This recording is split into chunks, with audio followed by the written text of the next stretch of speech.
Hi everyone, and welcome to today's episode of the Stitch Sessions. In today's tutorial, we're going to be working on a new stitch.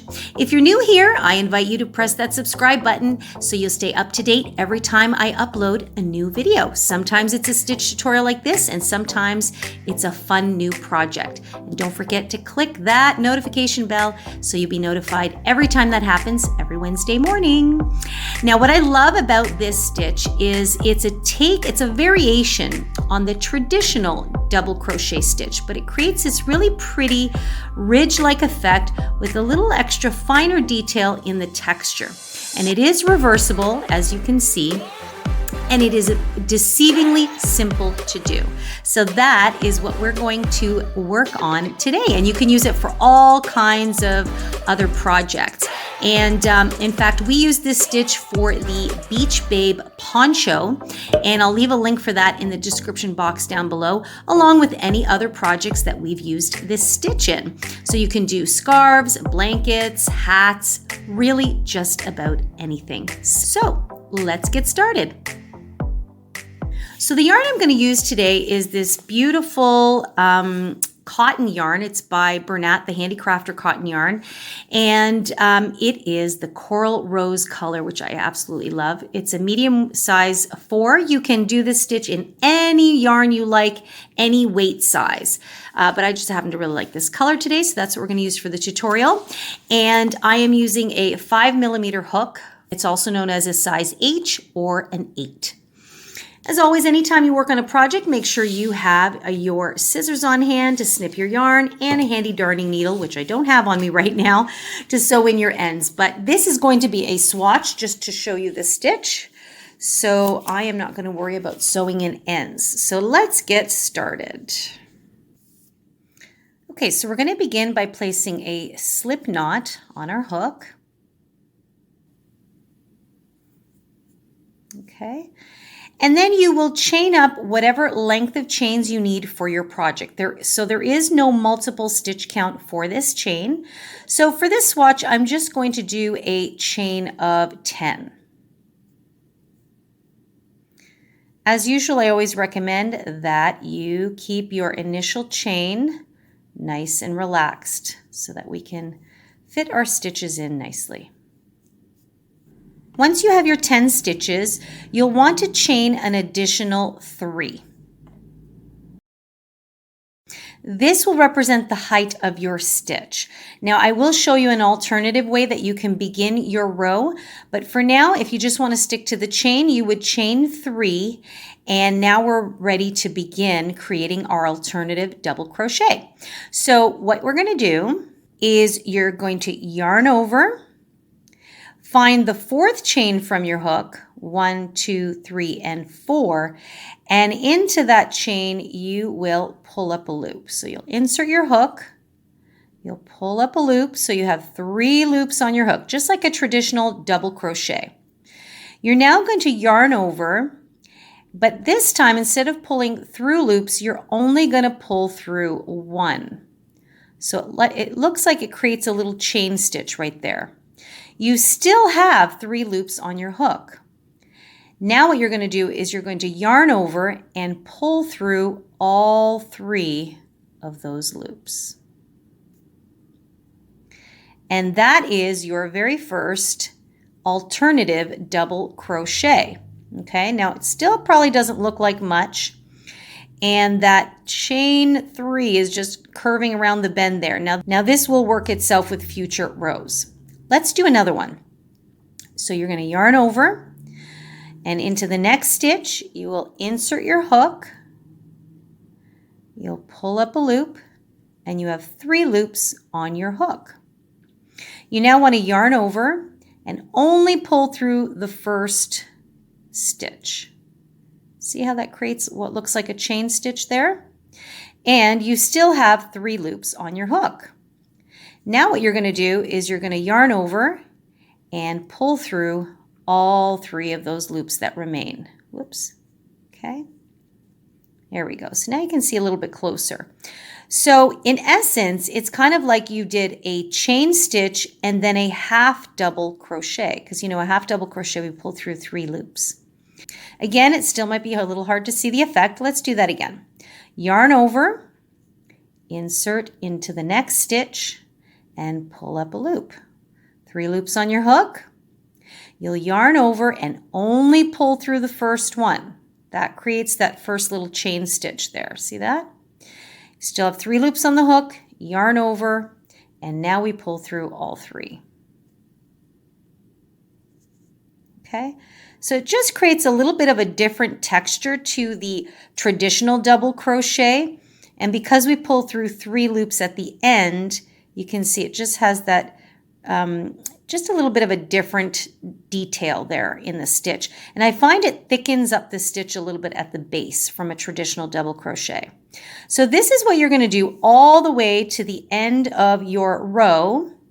And once you've done your last alternative double crochet, I'm going to meet up with you at the end of your row to talk about how we're going to turn our work and go into row 2.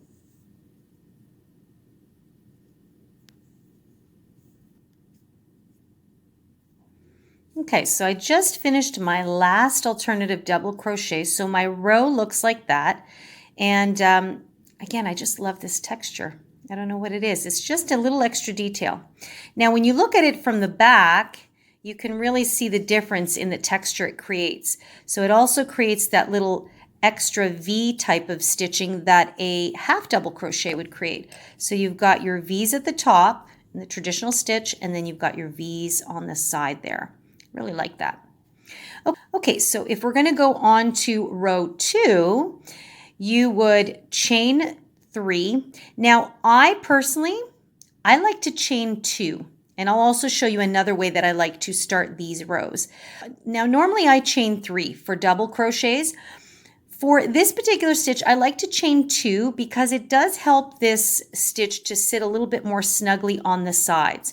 I did the traditional chain 3 at the start just to kind of keep things making sense to everybody. I just personally chain 2 for this particular stitch. I will then turn my work, and now I will continue to do the same thing going across. So that's just how I would start another row. Now remember that this very first stitch here is the base of this chain 2. So it belongs to the chain 2. So we will work into the very next stitch, which is right there. Okay, so you'll yarn over as usual, insert your hook, pull up a loop, pull through one first, 3 loops on your hook, yarn over, and then pull through all 3. Pretty easy when you get the hang of it. Okay, so you see it does leave a little bit of a gap here, that chain 2. Yeah. So what I'm going to do is I'm going to finish this row with the regular alternative double crochets as usual. And when we get to the end of row 2 and we turn, I'm going to show you another way that I start these rows. Now, if you ever check out any of my written patterns, I will always say chain 2 and turn for this particular stitch, just because it makes it easier to read in a written pattern. And it does eventually just kind of even out with subsequent rows. But I kind of am not a big fan of having this little gap here. So once we get to the end of row 2, I'm going to show you another way that I begin the rows of alternative double crochets.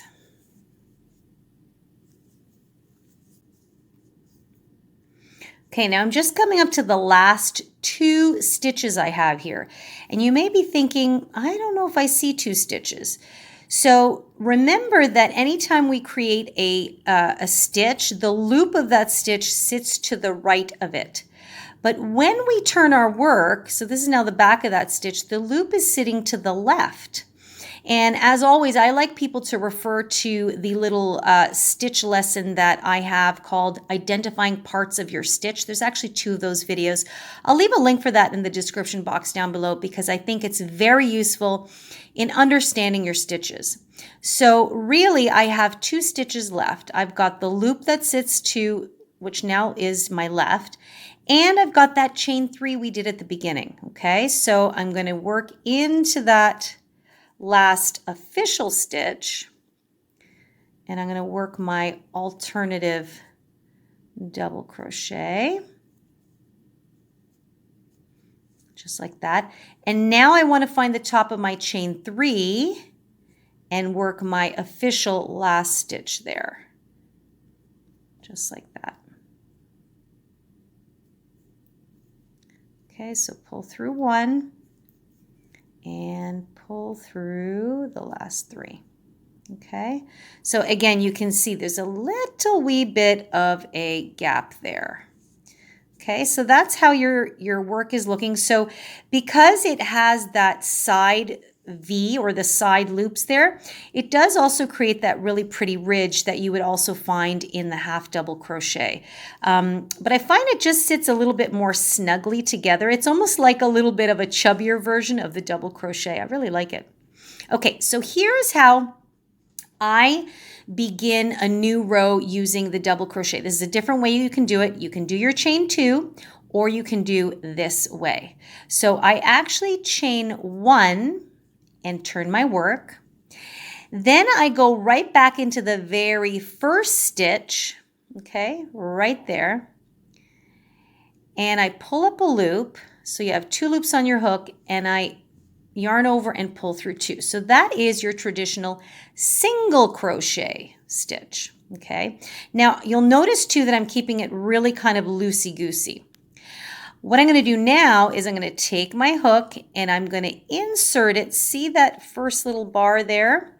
I'm going to insert it into that bar and I'm going to pull up a loop. And again, I'm going to stretch it up a wee bit. So I've got 2 loops on my hook. Then I'm going to yarn over and pull through both of them like another single crochet, just like that. So that helps me create a thicker stitch and it will help close in that gap. And it kind of looks like the alternative double crochet on its own. Okay, so it's got a little bit more sustenance than the chain 2 or 3. Now I would just continue on. I would go into the next stitch and just continue on with my alternative double crochets as usual. So now you can see big difference, right? It sits much closer and it creates a more uniform project. Okay, so I'm going to go ahead and do a few more rows just to kind of give you a nice, whoops. Okay, so I'm going to go ahead and do a few more rows to give you a nice finished swatch that you can see. So if you feel the need, just pause the video anytime, go back, look at what you need to reference to, and remember to have patience with yourself anytime you are learning a new stitch, okay? Once you get the hang of it, you will be off and running and you'll have so much fun creating this stitch in any project you like. Okay guys, so I have completed 7 rows and your fabric is looking something like this. So again, I just love how it creates that little ridge effect, and it is reversible, so it's the same on the back as it is on the front.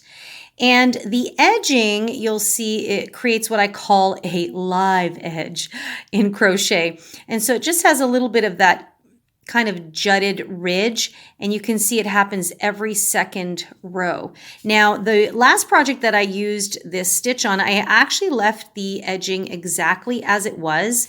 I just liked it like that.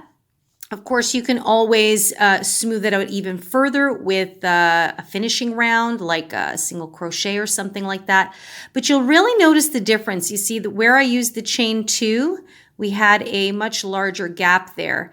And then once I started using the what I call the self-contained double crochet, it really kind of brought that gap in a bit more. So I'm very happy with how that looks. But 2 options for you.